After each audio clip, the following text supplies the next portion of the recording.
I'm going to fix the MHSAA playoffs, but first, let's talk about this year's tournament, the Frozen Four from this past weekend, and who our new 2025 state champions are. So, that plus we'll talk about my all-freshman and all-sophomore teams that I released earlier this week, with more to come later this week. So, be sure to hit that subscribe button here on YouTube and let's talk some hockey. So, mentioned the MHSAA state finals this past weekend. Why don't we start there before I start looking at fixing the playoff system that's been broken? But nonetheless, a couple big takeaways or just kind of what I saw last weekend, what really stood out to me. And I'll start with Flint Powers winning the D2 state title in overtime over Livonia Stevenson. D2 was super exciting, both semifinal matchups and then plus the state championship being decided in overtime. D2, I thought, kind of stole the show of the weekend, just in terms of kind of the drama and excitement. Stevenson, I thought in that particular game, after watching Flint Powers and Aiden Cook just dominate and take over the state semifinal against Granville, at times looked like a man amongst boys. Just got the puck and went end to end, and nobody could touch him. Nobody could slow him down. A dominant force in that state semifinal game, and I think Stevenson saw that, took note of that, already aware of Aiden Cook and his capabilities. But when you see it there live in the state semifinals and then start preparing for that state final matchup, I actually thought Stevenson had a brilliant game plan to kind of contain and limit Aiden Cook offensively in the state championship. And I think you could see him get visibly frustrated with Stevenson's approach. They were not shy in the way they defended against him. I kind of had to laugh because I think it was Andrew Wyszynski for Stevenson was just, if Aiden Cook was on the ice, Wyszynski wasn't 3 feet behind him, up in his grill, shadowing him all over the ice. Uh, Damn near went for a line change to the Powers bench with Aiden Cook. He was attached at the hip through much of that game. If those two were on the ice together, they were all but handcuffed at the hip, and not by Cook's choice, of course. But Stevenson did a great job of containing Cook and limiting him. But all it takes is a split second for him to get loose, find an opening, and make you pay. And he did that by scoring the game tying goal and making it 2-2. There was, I don't know if it was necessarily a mental lapse, but, I think it was Stevenson's top line versus Power's top line. And Owen Hall was side by side with Aiden Cook, and a shot on goal from someone else. I'm blanking on who sent the initial shot, but the rebound came right to Aiden Cook on the weak side, and just a half step too slow there, and Aiden Cook is able to make you pay just like that. So, as great of a game plan as that was, Power still found opportunities to get their top guys open looks and make the most of them. So, hats off to Flint Powers there for weathering the storm there a little bit. And I'm sure that was extremely frustrating for a guy like Cook, who's used to having time and space and used to being able to create offensively. And Stevenson just condensed everything down on him and didn't give him a lot of space to breathe. Basically, a game plan was Powers may beat us, but it's not going to be this guy. And ultimately, Chargers proved that they had enough weapons elsewhere to get the job done in Cook's absence. I think up until I think the power play went over in the state championship, and Aiden Cook was kept off the score sheet until late in the third period, and then ultimately ends up assisting on the game winner in overtime as well. But super exciting young prospect as well, playing alongside Aiden Cook there. Owen Perry, I've been saying unofficially the highest scoring freshman of the modern era in Michigan high school hockey.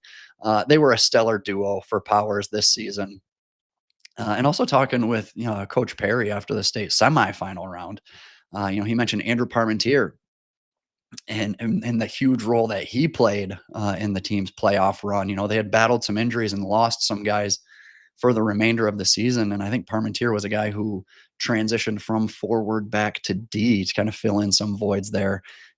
in the absence of injuries.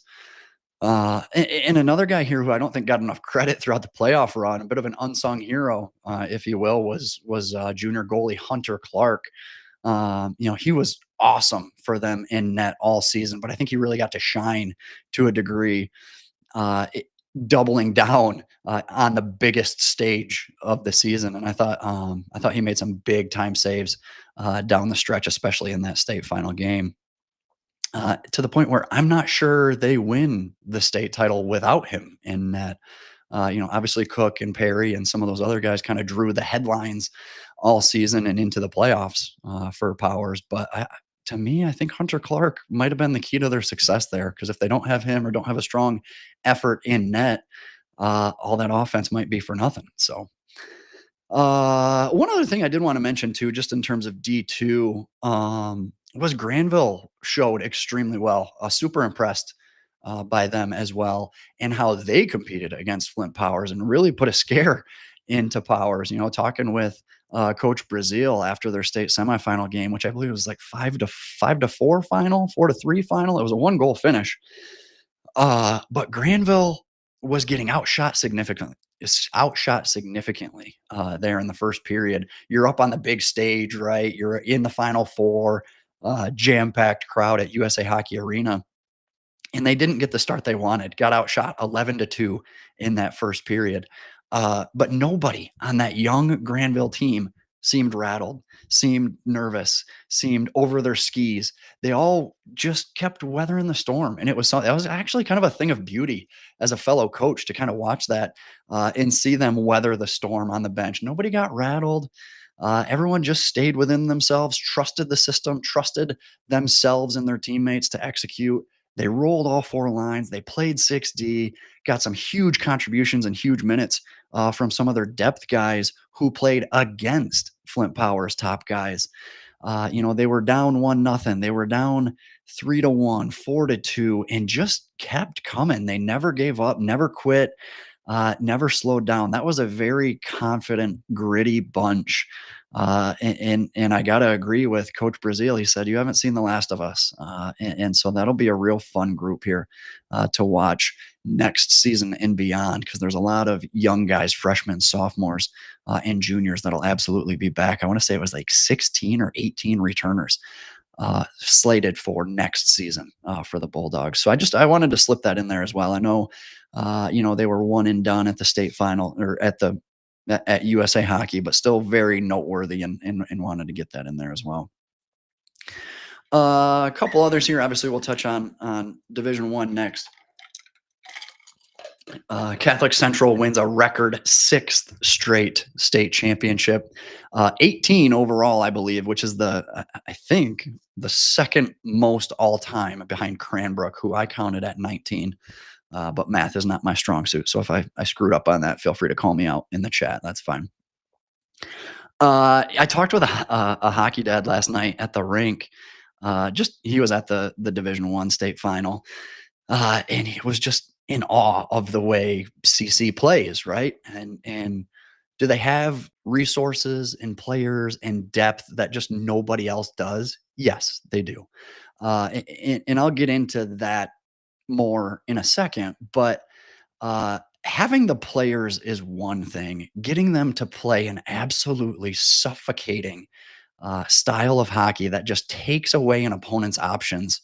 I mentioned, I think on last week's episode, they gave up 14 shots on goal per game. That is insane.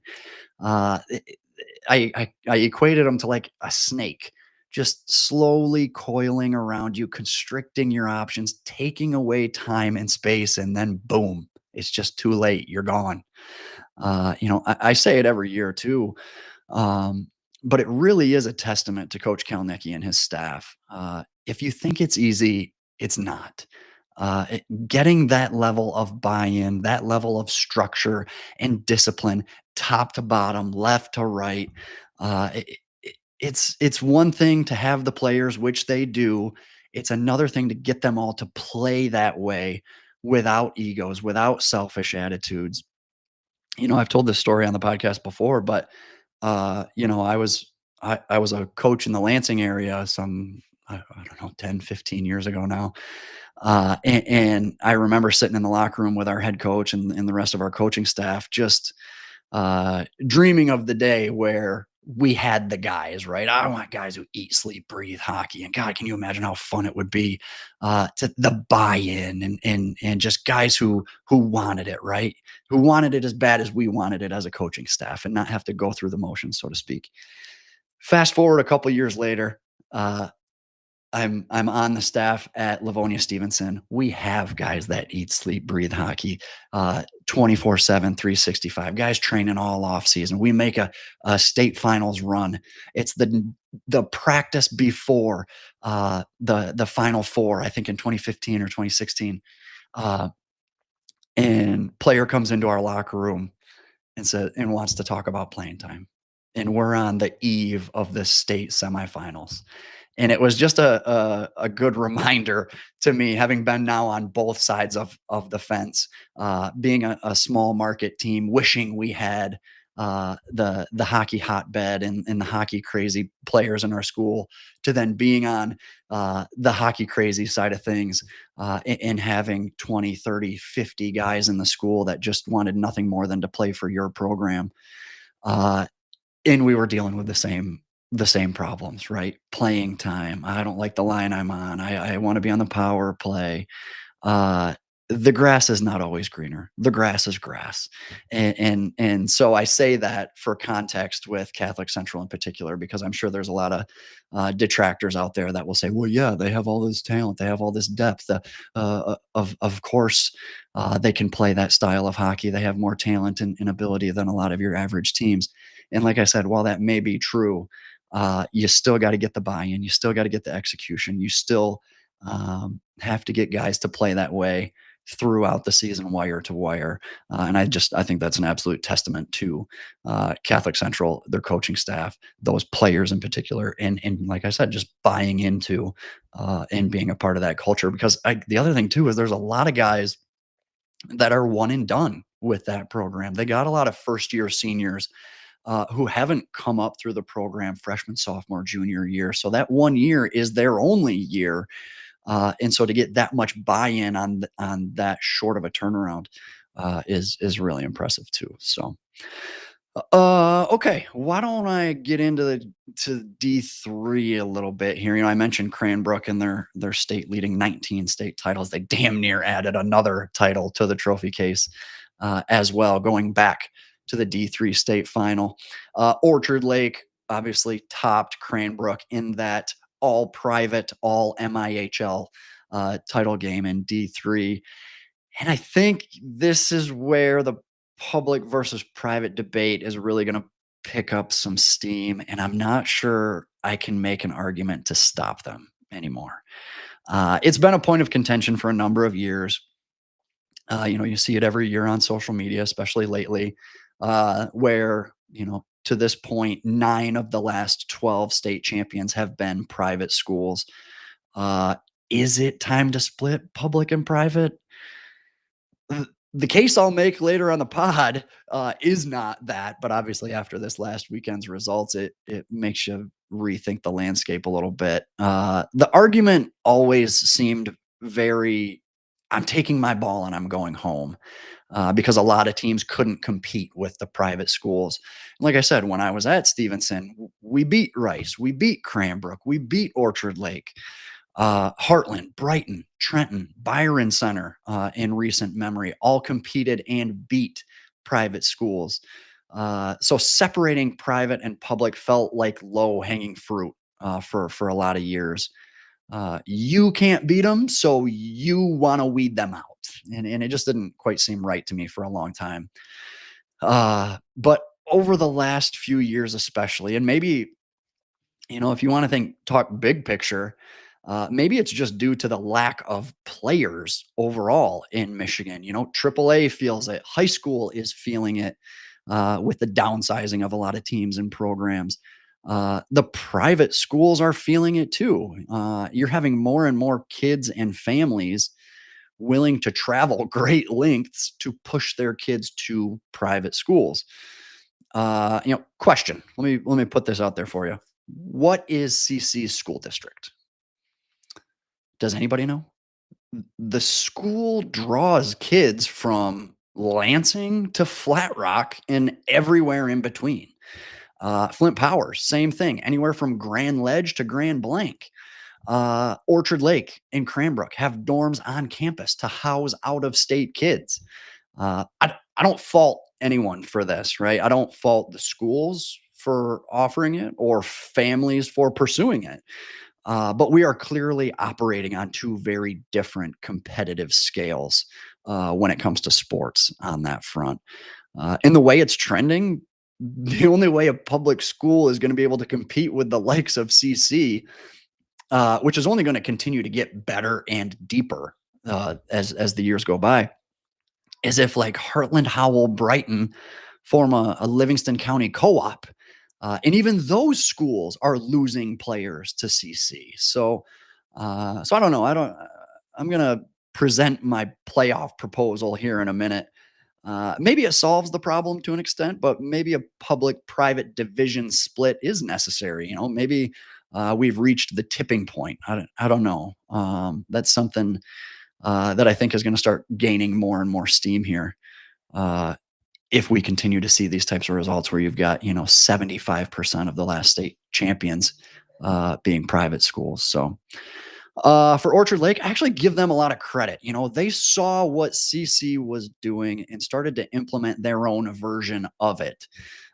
In order to keep pace or catch up to CC, they added a second varsity team last season.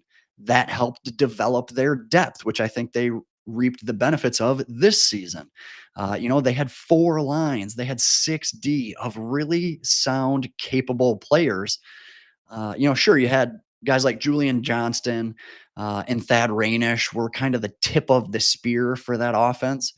But you look at guys like Adam Zielinski, Matthew Murad, uh, Charlie Roberts, RJ Galatz, like this team had depth in spades, similar to Catholic Central.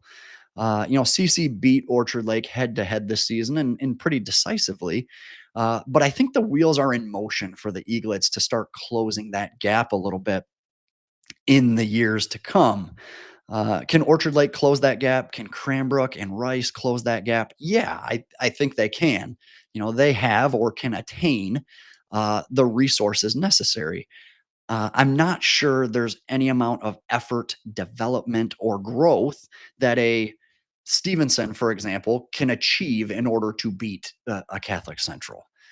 Some of these public schools obviously are going to struggle in a lot of ways that the private schools are not. Um, how about this though? Orchard Lake's state title is the first one for the program since they shared the 2008 title with Marquette, following that insane 8 overtime state final game. That game was actually my senior year, and I was completely oblivious. And we got eliminated from the playoffs that year, and it was like high school hockey was just dead to me at the time. And I'm curious, for anyone listening or watching on YouTube, and feel free to reach out and DM me. Like, I'd be curious how it is nowadays. Did you guys kind of remain invested or paying attention to what's happening, even though you'd been eliminated, or once you got the boot out of the tournament, it was just like, all right, we're done with high school hockey. I don't want to think about it. I don't want to be bothered with it. I'd be very curious, kind of, because I do think the uh, hockey landscape is much different now than it was, 10, 15, 20 years ago. There's more connections between players on opposing teams, guys that play together in the spring, summer, fall, and then against each other in the winter. That wasn't really the case back in my day. And so I think it is a little bit different if you got eliminated, but you still have buddies that are still playing and in the tournament. You might be a little more curious on how the season unfolds and things like that. So yeah, I'd be curious. Let me catch up here. Uh, can't wait to see the fix. Let's go. Yeah, we'll get into it here in a minute. Kyle, I'm going to I wanted to touch on my all freshman and all sophomore teams, and then we'll get into the playoff fix, my playoff proposal here. I mentioned my all freshman and all sophomore teams. Those are linked in the description below. All junior and all senior teams coming your way as well this week. I do the juniors and seniors a little bit differently just because there's so many talented guys in the class of 26 and 25 that I actually split it up into East and West. I almost do it like East and West All Stars, the NHL All Star game as an example. So I'll have a team of all juniors from the west side of the state and all juniors from the east side of the state, and we can have a little hypothetical debate on whether the East would win in an All Star game or the West. So be on the lookout there for all junior and all senior teams later this week. Let me screen share here if I can get to it. Where's my? There we go. Okay, why don't I go this way? Might be better. So you can obviously see this on pdspicks.com. This is the 2025 all freshman team. I'm a little off center here. Can I adjust this? There, that's better. I wanted to touch on just some guys who really stood out to me. I think this all freshman team is sick. I mean, nasty. You know, you look at Bryce Patilla. There were times this past weekend at the state finals where he looked like he was the best player on the ice for Howell. Uh, Smart, great skill set. If I could have just one player off of this list of freshmen, I'm taking Patilla, and I stand by that. I'm going to double down on that. You know, I had some pretty strong words about him earlier in the season. I'm going to double down on those.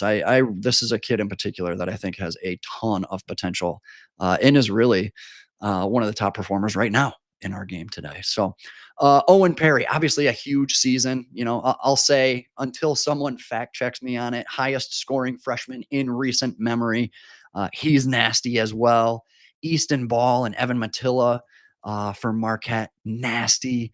A lot of UP kids on this all freshman team and all sophomore team too, but tends to be the case each year just because those programs typically tend to have a lot of underclassmen playing significant roles. You know, you got Nordstrom here, Helmanen, Martinson. Let me move down to the defense here too. And again, if you want to spend more time with this and read through, I've got descriptions and write ups on every player on my all freshman and all sophomore teams on pdspicks.com. Link in the description if you want to check it out for yourself as well. You look at the defense, same thing. You got Escanaba, Hancock, Houghton all represented here. Daniel Avery may have scored the biggest goal in Howell hockey history last weekend with his OT winner against Salem. There's a chance here too. Whit Hill for EGR is the best all around player in this group of defensemen. Could definitely make a case there. I'll round things out with the goalies here. Not gonna lie, I think it was tough finds this year in particular. You know, last year there were some pretty notable freshman standouts at the position, but this year, 2025, Charlie Finch obviously had a huge season for EGR, being that number one guy. But after that, a lot of freshmen were in timeshares or split duty. Definitely worth noting, though. I think because of injury, Jake Stewart called upon down the stretch for LCU, stepping up during the team's playoff run. Had to get him in the mix here as well. Let me pop over to my all sophomore team, and we'll spend a minute on these guys as well. Tim Peterson, Seth Sandstrom, Tevin Stukel, Adelar Hovis, Thad Rainish, all guys that were on my class of 2027 freshman team last year that return for my sophomore team as well. These guys are so good, just continuing to make huge strides to their game. Going to be top guys to watch for the next 8 to 12 months. Braden Buckler, you heard me talk about him all season long. Connor Blackwood came on late this season for De La Salle. His second half of the season was really impressive. I loved Andrew Wiedenbach's game and skill set too. You know, I could see his role with Salem taking a huge jump heading into his junior year with all those departing seniors that the Rocks are losing. Wiedenbach could absolutely kind of carry the torch there for Salem. Isaiah House, he's super skilled. I thought he was one of the most well-rounded forwards on the ice this past weekend for Rice. Let me move into the defensive group here. I try my best to with these with these class teams to have, lefty righty defensemen. I try to with the forward lines. If a kid's playing center, I try to put him in center. If he's a winger, I try to put him on the right wing. So yeah, like we're literally building a freshman team, a sophomore team. But defensively, Louis Gardine, he still seems a little raw to me, but he's got all the intangibles, great size, protects the puck well, escapes to space, and then makes a smart outlet pass. He looked great at the state finals. Had to mention the Bay Reps tandem here too. Joel Zacchina, um, Elliot Mason. I only had room for one initially, but I liked them both so much. I had to squeeze them both in here. I couldn't pick between one or the other. Those Bay Reps defensemen, it's a good tandem for the Reps, and I think will be fun to watch and kind of cornerstone guys for them, both being sophomores and being around for a couple of years still. Those are two really good assets there for the Bay Reps. And the goalies, again, really had to kind of sift through, read between the tea leaves this season in particular to find some of those sophomore gems in net because there weren't many that served as a team's kind of go to, kind of just a anomaly of a season, I think. But, I got Liam Villalobos here, KLAA kid. Who played one of the toughest schedules in the state. I didn't even realize this, but Plymouth had the 22nd toughest strength of schedule this season. Um, all these guys here, you can't judge them based off of their overall numbers or their win loss record or goals against. Um, the goalies in particular for the sophomores were super tricky. I thought this season. All of this is on pdspicks.com. I mentioned that link in the description below as well. All junior teams, all senior teams coming up later this week. So be on the lookout for that. I do something a little bit different. I mentioned kind of all junior East, all junior West, and then same thing for the seniors. You get to the upperclassmen, there's just too many great players to try and limit yourself to 14 forwards, 7D, and 3 goalies. So yeah, we'll do a little East versus West there. That's always a point of contention in the high school hockey space. So, all right, let's fix the MHSAA state playoffs, shall we? Let me get situated here and get some pieces in place. Well, how do I want to do this? We'll start here, I think. Okay.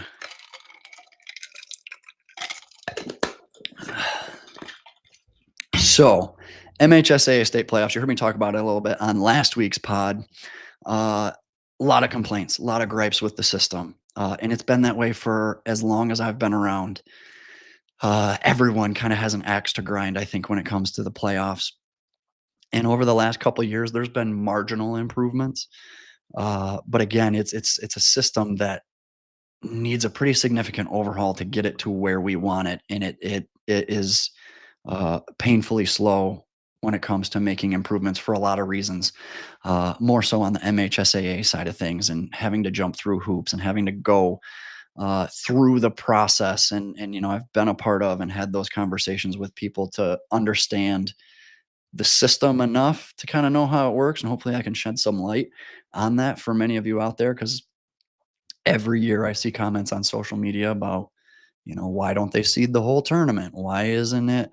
Why does one team have to go to this region and another team have to go to that region? Why don't they play all the games at MUN? Why don't they play all the games at college arenas? So there's been a lot of familiar talking points over the last couple of years. I'm going to touch on a couple of them, but ultimately going to kind of give you my playoff format that I think would be the best for all parties involved, uh, for the teams and coaches and players on the competitive side of things that want a true uh, competitively balanced tournament that makes sense for people on the MHSAA side of things, keeping things simple, keeping things regionalized. That's a big thing for the MHSAA that not a lot of people um, know or understand or appreciate. Let me just get into some of the most popular complaints. I touched on a couple of them, but some of the most popular complaints with the MHSAA state playoffs. the best teams aren't the ones there in the end, right? Heartland and CC this year. I rattled off a grocery list of other victims in recent years on last week's pod. Uh, Too good of teams getting bounced too early from the tournament because, well, geography. And that's the region you just got placed in. That's the luck of the draw. Sorry, not sorry, has always kind of been the narrative from the MHSAA. Uh, Another complaint here. D1 isn't the best division. I put out a graphic on Instagram last week. Division 1 head to head with Division 2 and Division 3 teams. Division 1 actually had the best overall record during the 24-25 season this year, but that's a little bit of an anomaly. That hasn't always been the case, and it seems like every year we get to the playoffs and the powers that be, the people that know, the coaches, the media, there's always a debate over which division is the toughest, which division is the deepest. Even this year, when I put that graphic out and the numbers spoke for themselves, the Division One had the best overall record. I still saw detractors on social media saying, "Yeah, but the top of the top in D2 was better. More teams had a legit shot at a D2 state title than a D1," and just some of those debates. So Division One is not always the best division. That's a bit of a problem. You look at basketball, you look at football, baseball, any of these other sports in the MHSAA. Uh, Division One is typically your best, your strongest division. That is not always the case in hockey. Regions that don't make sense is another big complaint. CC goes past two different regions to play in their designated region. Marquette told to travel 250 miles, while others are handcuffed and confined to a specific area of the state. It just doesn't make sense to allow one team to travel so much and another team to be limited. Another complaint, there's only 6, 8, 10 teams each year with a legitimate chance at winning a state title. A lot of mercy games, uneven matchups at the regional level, and even at the state level, we saw it this past weekend with two pretty lopsided games in the Frozen Four. So again, like it's very limited in how many teams actually have a legitimate shot at winning a state title.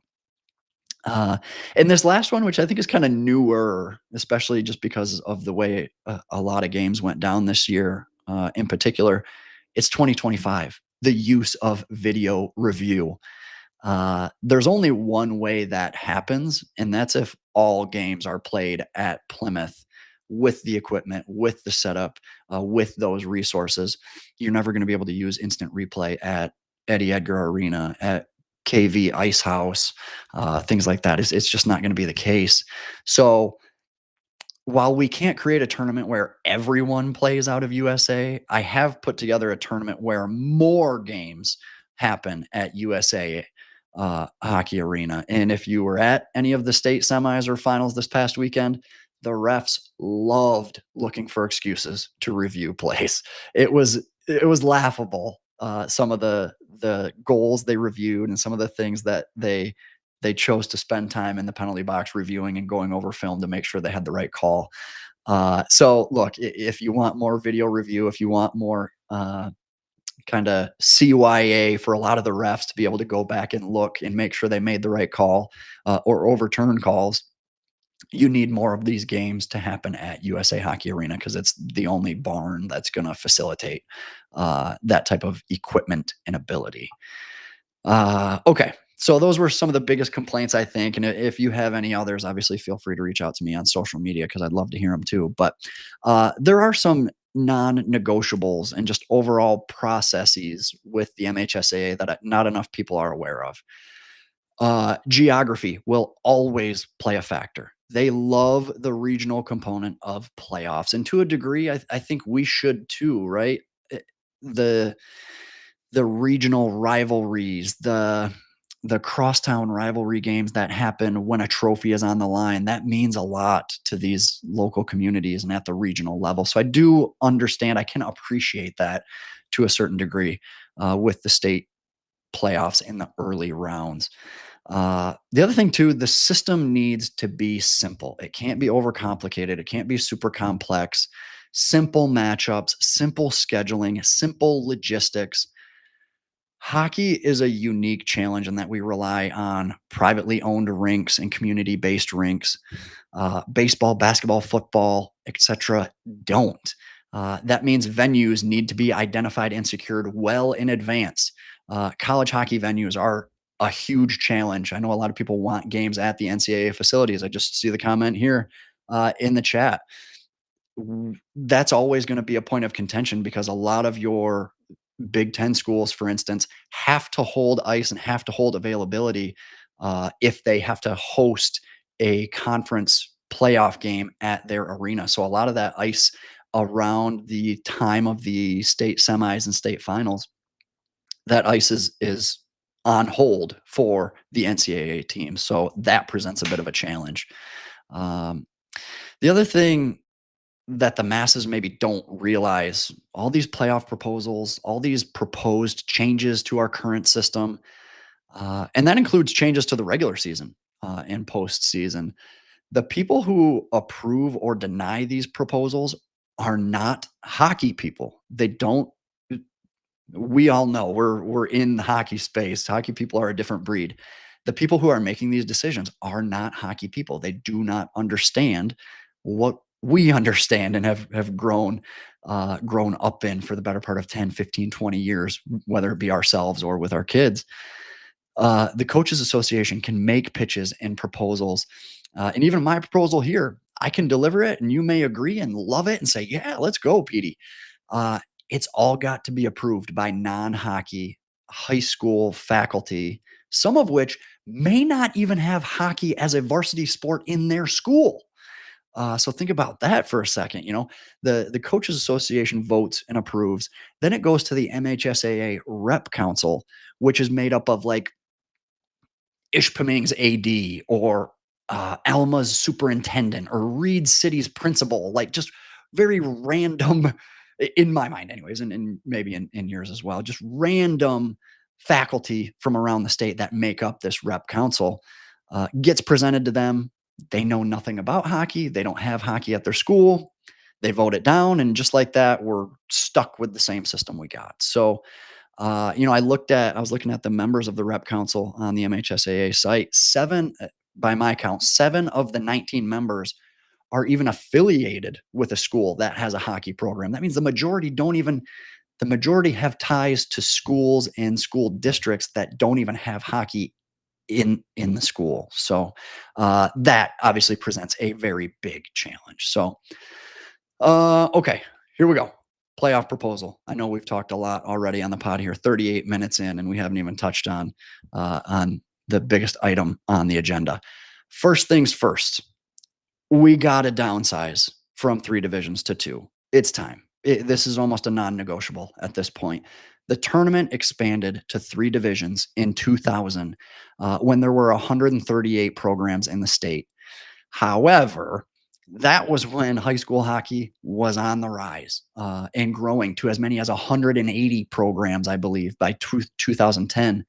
Since then, though, the numbers of teams in the state have declined year over year over year, back down to the other end of that bell curve to 126 teams that we had this season.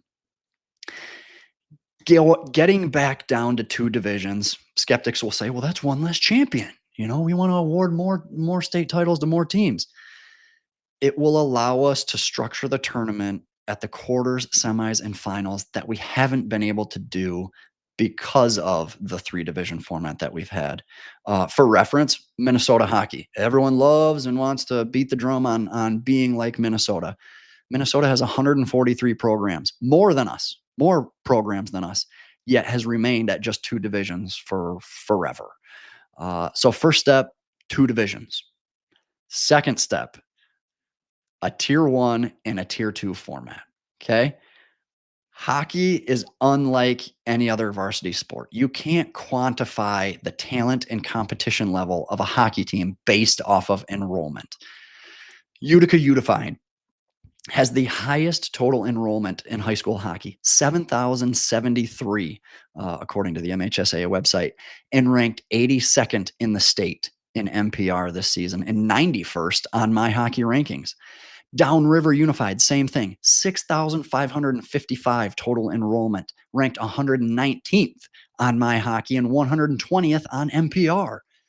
Small enrollment schools like Hancock, 292, Calumet, 365, Houghton, 483, regularly rank in the top 25 in the state, if not the top 10 or the top 5. There were 65 co-op programs in Michigan high school hockey this season. Many of those co-ops are formed because single schools simply don't have enough hockey players to field a team. By co-oping, you add one or two or three more hockey players to your program, but now your enrollment by MHSAA standards increases exponentially. You add three players, sure, but now your total enrollment has doubled. Uh, for high school hockey, enrollment should be thrown out the window when it comes to playoff divisions. A tiered format would put teams of similar caliber against each other in a far more competitive format than enrollment based tournaments ever could. So let's talk about this tiered system. It's not a tier 1 and tier 2 in your traditional sense. Not a top 60 and a bottom 60. You know, you're not gonna have, the 60th ranked team, from the UP travel and take on the number 1 ranked Catholic Central. That's not what I'm talking about here, from a tier 1 and a tier 2 split. The tier 1 and tier 2 split, uh, would be made on a geography based, still keeping geography in play. And now I'll get to some visuals here so you can kind of follow along with what I'm saying. Here's a map of Michigan. You got, how do I want to lay this out here? This map has all 126 high school hockey programs in the state. I've split them up based on geography into 4 territories. And let me, purple here is the ranks, and I need to hide the ranks and get them out of the way here so we can focus on the regions or the territories, excuse me. You've got the Metro East here in blue, Metro West here in yellow. You've got West Michigan in red, and then you've got Northern Michigan in green. You've got 4 territories. Each territory has 4 total regions, 2 regions in tier 1 and 2 regions in tier 2.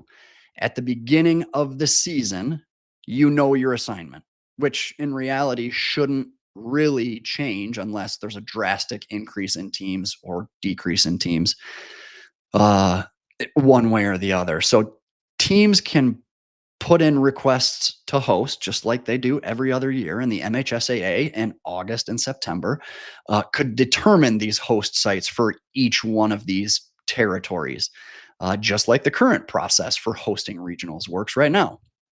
So far, very little has changed from the current system, other than all these teams being placed into these geographic territories so far. Let's look at West Michigan, for example. Let me zoom in here. Woo, maybe a little too far. Let me get all the West Michigan in frame. There we go. West Michigan, you got 25 teams here in this particular territory. And within this territory, there were 5 different, let me bring the rinks back into play here. 5 different rinks, 6 if you want to throw in Lansing, that served as host sites for regionals last year. You had Trinity Health in Muskegon, Griff's Ice House West, Patterson Ice Arena, Griff's Georgetown, and Southside Ice Arena. For this model, for this sake, we only need 4 of those host rinks. So that's less work for the MHSAA. You need less rinks and less schools to volunteer as regional site hosts. System is getting easier already. How about that? Uh, so these 25 teams in West Michigan, let's take the 4 most centrally located host sites, right? We can go right here. The 2 Griff's rinks, Southside and Patterson here, right in West Michigan. If you're one of these 25 teams in West Michigan, you know on November 1st, your regional tournament will be at one of these 4 rinks, but you won't be assigned to a specific host site until February 9th or whenever MPR goes final at the end of the year. So you play all season, MPR, teams move up, teams move down, and build their resumes for the first 4 months of the season. And then we arrive here, if this will open up for me. Here we go.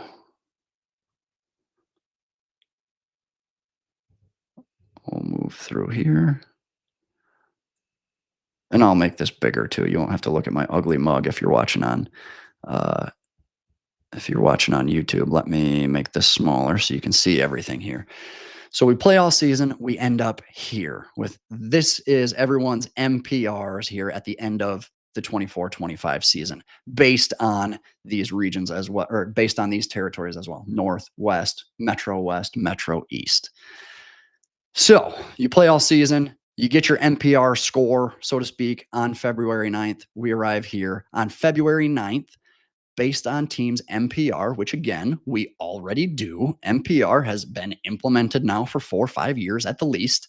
On February 9th, the top 16 teams in West Michigan territory go to Tier 1 and form 2 evenly matched regions of 8 teams each. And the bottom remaining teams go down to Tier 2 and form 2 evenly matched regions with the remaining 9 teams in the territory. So let me jump through here and I'll show you the cut lines, so to speak, for all 4 of these territories. There we go. Oops, too far. Let me back up because I still need to touch on a couple things here. Okay, here we go. The goal should be for as many teams to go Tier 1, fill this bracket first so that each of the 8 Tier 1 regionals have the maximum number of teams, have 8 teams, 9 teams each. Fill the Tier 1 bracket first. That ensures it's the most competitive and also maximizes the number of spots in the overall bracket to make it difficult on any teams or programs who look to kind of game the system or dodge being a low end Tier 1, being a low end team in the Tier 1 bracket. This process happens the North Territory, the Metro East, the Metro West as well. In theory, the MHSAA could even take some liberties here, and as if they don't already to an extent, and push an additional team or 2 from each territory into Tier 1. You could expand and make that regional 8 teams, 9 teams, 10 teams. Maybe there's 2 teams at the cut line with the same MPR. MHSAA could push them both into the Tier 1 playoff. There's still some wiggle room here for the MHSAA if they so choose. Once you've divided the territories and sent teams to Tier 1 and to Tier 2, each one of those groups of teams then gets split into 2 separate regions in each tier. So let's look at West Michigan for an example here. East Grand Rapids would be the 1 seed in one region. Mattawan would be the 1 seed in the other region. Byron Center, the number 2 team in one region. Caledonia, the number 2 team in the other region. And you'd go down the list and so on and so on. That way you'd have 2 West Michigan regions that are evenly competitively balanced. The only problem is that let me make sure before okay, I think we're good. So we'll move on and take a look at this bracket. This would be your Tier 1 bracket. Look at these regions. Take your pick, any one of them. Look at these teams and groupings and tell me how or why it wouldn't work. The only problem is the North. And at face value, when you see teams like Bay City and Marquette in the same region, wait, Bay City and Marquette were in the same region this year in real life. Escanaba and Sault Ste. Marie, same region in real life. This is very much similar to the format we currently have now. Is there some travel involved here in the North, particularly? Absolutely. But look at this.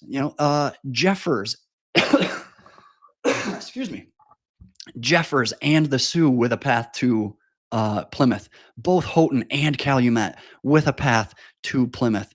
These UP teams that constantly, year after year, have to go through each other just to win a regional now have a path to send multiple teams to Plymouth for the state tournament rounds.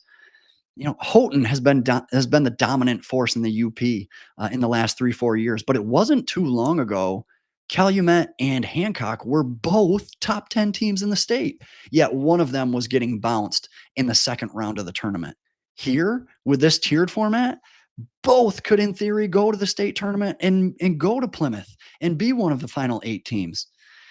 So, depending on seeding and how chips will fall, you could get 2 UP teams that make the trek downstate for a tier 1 state title. Look at, can I zoom in here? Look at the metro here in these 2 regions, for example. Uh, who wins? Who wins? None of these regions have a free pass. There's no 8-0, 9-1 Mercies in a regional final game here. I went 20 for 24 on my regional picks this season with our current format in the playoffs. I'm pretty good at what I do, I think, but also the tournament in its current state is very predictable as well. Uh, you look at any one of these regionals here, I can't tell you with any confidence who wins these. It could be any one of 3 to 4 to 5 different teams. You look at CC, for instance. Let's say you survive regionals. That is one hell of an accomplishment.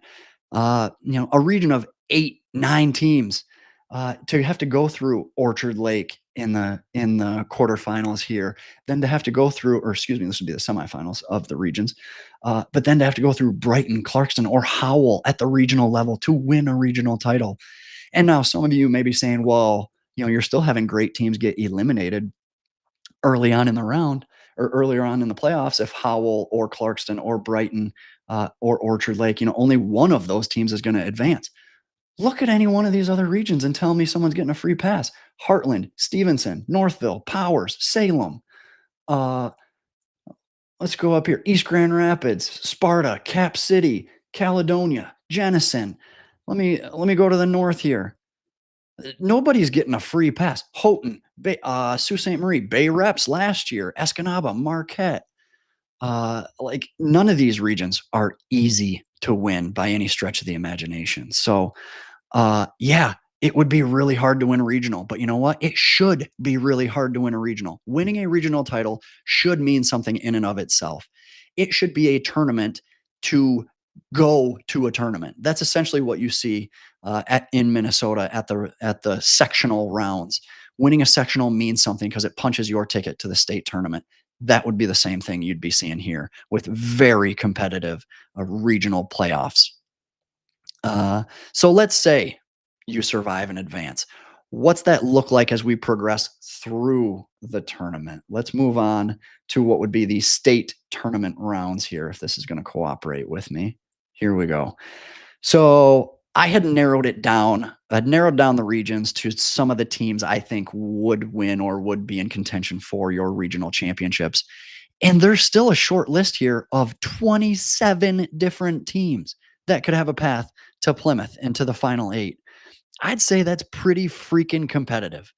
From here, you can assemble any which combo of 8 teams for the state quarterfinals. If you think De La Salle would be there instead of Brother Rice, God bless you. If you think Gabriel Richard could have gotten hot and taken out Trenton and Cranbrook, God bless you.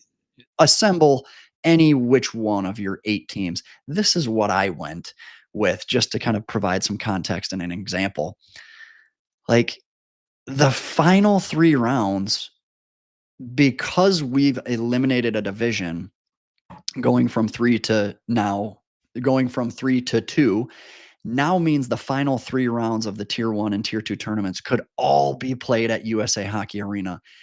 And one little stipulation I think worth mentioning, the MHSAA won't seed or reseed teams in the playoffs unless they all play under the same roof. And that's why this becomes really important, because your quarterfinals now could take place at USA Hockey Arena and you could seed at the quarterfinal rounds, not just the semifinal rounds like we do currently. The new tiered format here, like I said, all 8 regional champions would be under the same roof at the quarterfinal round.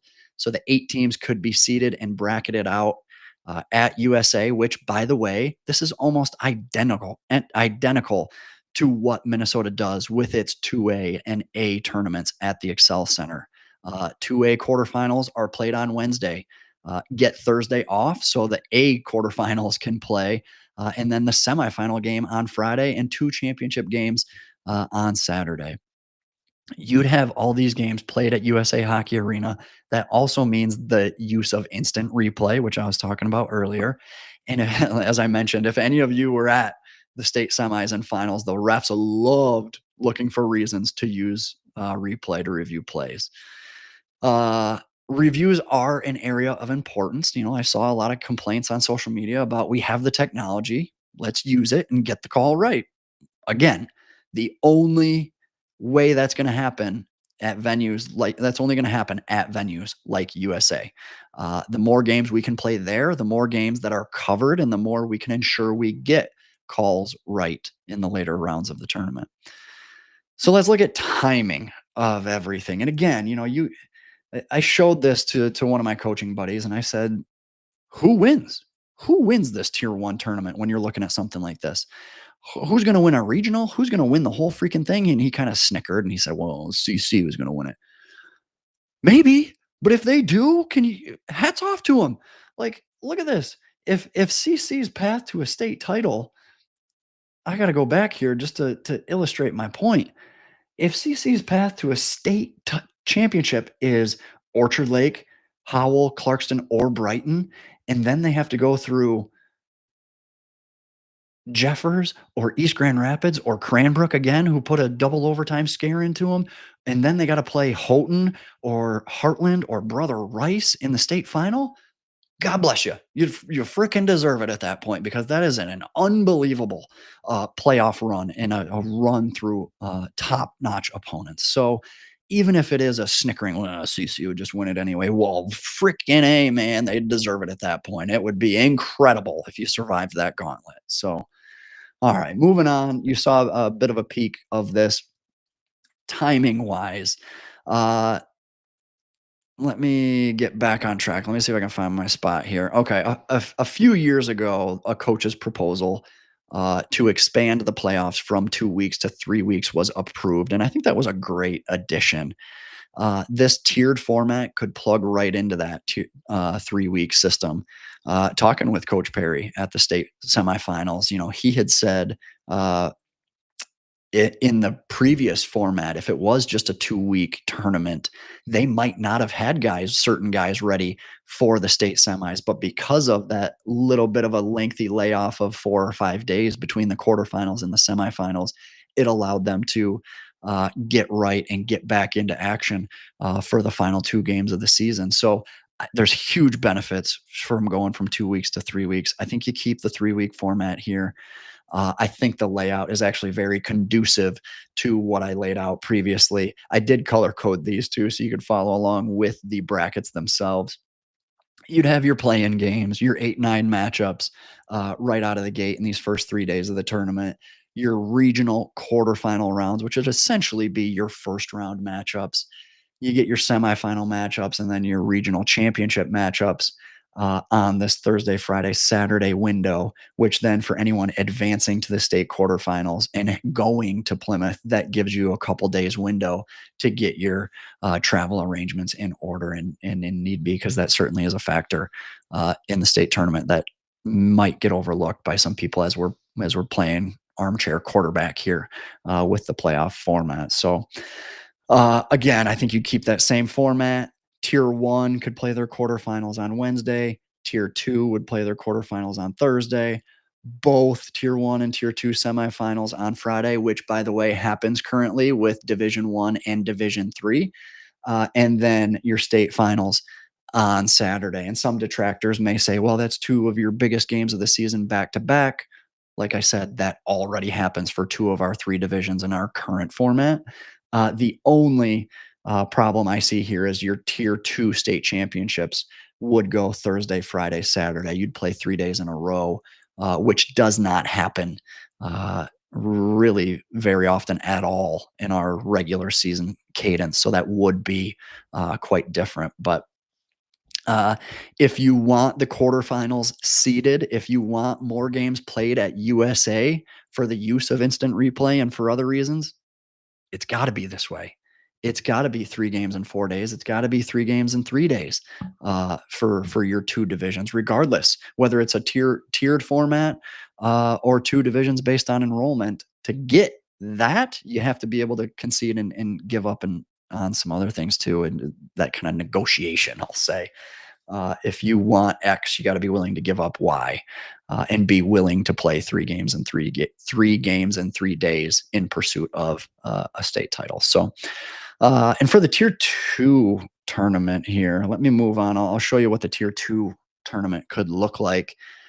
And again, I'd challenge you to look at some of these regions and tell me without a shadow of a doubt who wins. You look at TC West, Heritage, Negaunee, Lakeshore, even. Like, some people may say, well, who would even want to win a tier two championship? This is the best of the worst. Who cares, right? Gee, I don't know. Well, why does Maha even have tier two state playoffs? AAA is better, right? AAA is better. Why even play a Howe division or even the Iserman division? Why bother if AAA is better? Why even have state playoffs at those lower levels? Uh, how about any of these teams that currently get stuck in regions with Heartland or CC or Clarkston or Stevenson, only to get mercied in their last game of the season?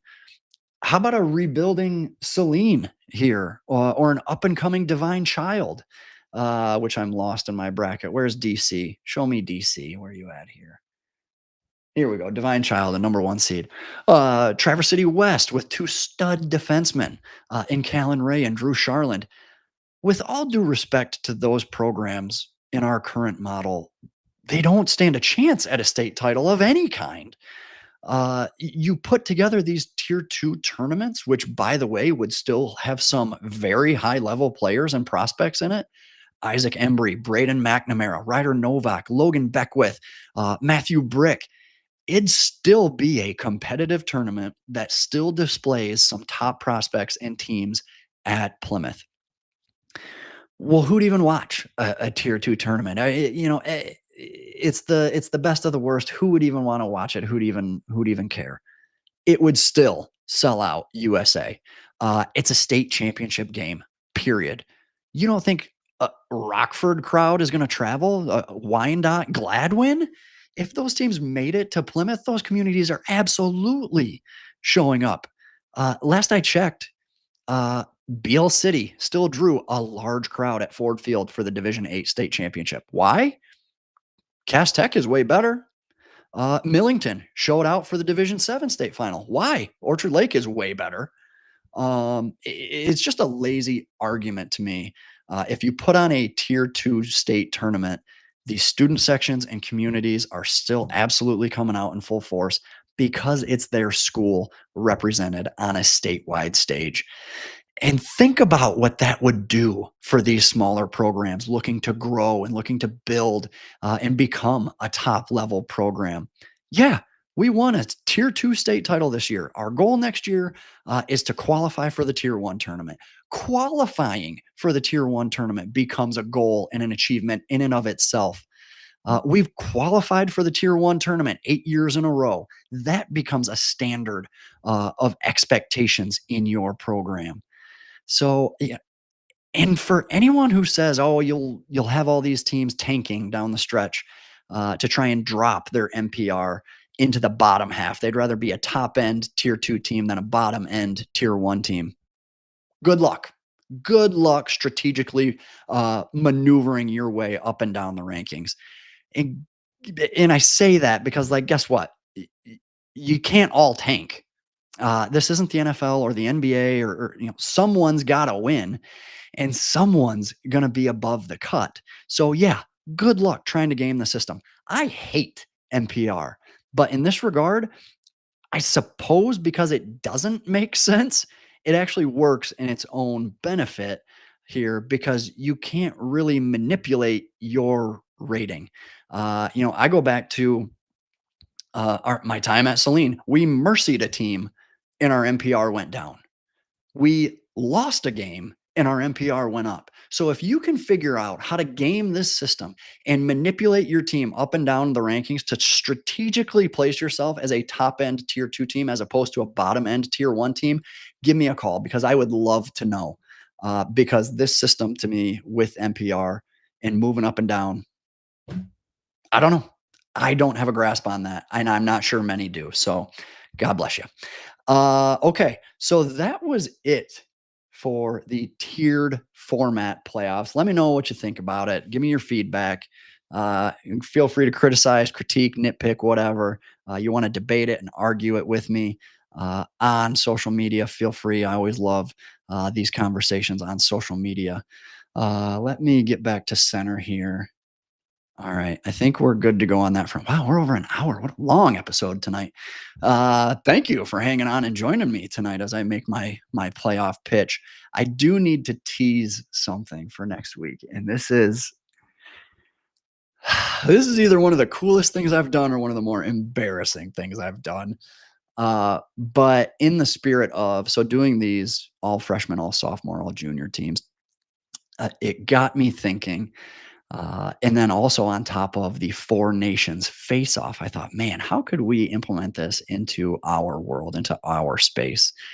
And so what I've done is assembled the five regions face off. You've got your Metro East, your Metro West, West Michigan, Northern Michigan, and I split and segmented out the UP, a very proud segment of our state. I made a region specifically for the UP. I've assembled rosters, hypothetical rosters for each of these five regions. I've inputted them onto NHL 25. I am going to go full on streamer here, full on gamer. We are going to simulate these games live on the podcast. And as the virtual versions of you guys hash it out, I'm going to provide real life commentary on some of these players. Uh, who do we got here? Nolan Kaminsky, Julian Johnston, Callan Ray. I mentioned him. Jace DeForge. They're all going to be, if it's in the game, it's in the game with EA Sports. All these players created, assigned to these teams in the five regions throughout the state of Michigan. And we're going to find out which region has the best hockey players in the state from the 24-25 season. I got rosters that will make their way onto social media. I'll share those rosters. I'll share the jerseys and the teams that have been created on NHL 25. I'll have standings, games. We'll simulate like 3 games at a time. You can come hang out with me. You can drop questions in the chat. We can talk about it in real time. Very casual, very laid back. Gonna have some fun with it. Maybe some laughs about it. This has been a ton of work so far. I don't know that I'll ever do this again, so it may be a one and done. But hey, if it takes off, if people like it, if you're entertained by it, if you find amusement in yourself being in the actual NHL 25 game, maybe this ends up kind of taking the place of my top 100 names to know in Michigan high school hockey. That would be pretty cool. So, nonetheless, wanted to tease that for next week's episode and episodes. Really, I'll be streaming a couple games a day. We'll have I think 14 games on the docket to get through. Metro East versus the UP, Northern Michigan versus West Michigan. All those players, all those rosters, their overall ratings. You'll probably get a good laugh out of that as I put players into the system. And if you want to give me shit, oh, PD, my overall is way low, or that guy's overall is too high. I'm all ears. You can razz me about it throughout the five regions tournament. So be on the lookout for that. More coming your way. I'll put a lot of that out on social media. Maybe we'll even clip some highlights and have some fun with it and do some stuff like that. So be on the lookout for that. A lot more coming your way. I know the season ended on Saturday, but still got a ton of great content and ideas and cool stuff to do with the pod. I'm not ready for the season to end just yet. So we'll keep this going a little bit. Team Michigan tryouts this weekend. In Team Michigan, that whole thing will be going on for a couple weeks. We'll be able to talk about that, the guys who make those teams, how they compete out in Minnesota. So we still got a lot of hockey to talk about, despite the season, the regular season ending, or the playoffs ending on Saturday. So we'll still have a lot more to talk about. And this will be a sneaky way to kind of keep this season going, keep that momentum going, keep talking about some of the top players in our game as well. So be sure to like and subscribe here on YouTube so you get notified when we start streaming some NHL games. God, it sounds ridiculous. So ridiculous. But anyways, it'll be fun. We'll have a good laugh. And we'll go from there. But all right, so keep a lookout for that. All junior and all senior teams coming your way later this week. 5 regions face off next week. Come live in my virtual world with me with all these all-star teams from around the state. And we'll have some fun here on the PD's Picks podcast as well. Until next time, skate hard, have fun. See ya.